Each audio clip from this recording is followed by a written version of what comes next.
Welcome to Chillin' 101. We hope this video helps.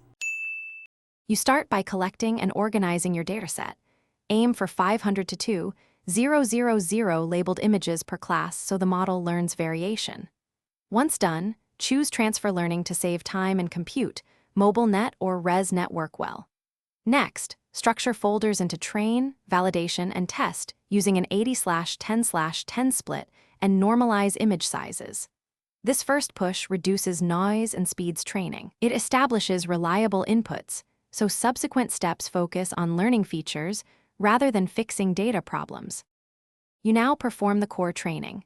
Freeze most pre-trained layers and add a new dense head tailored to your classes so the model learns task-specific features quickly.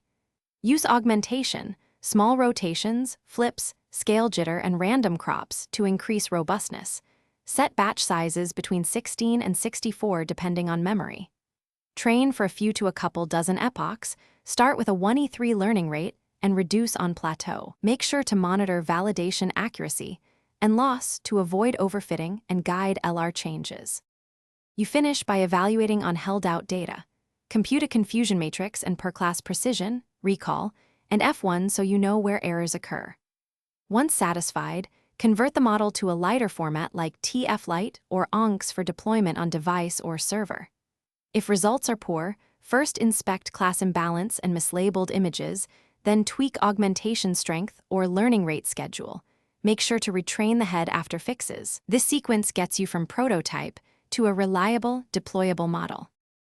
Thanks for watching. Consider subscribing if we helped you.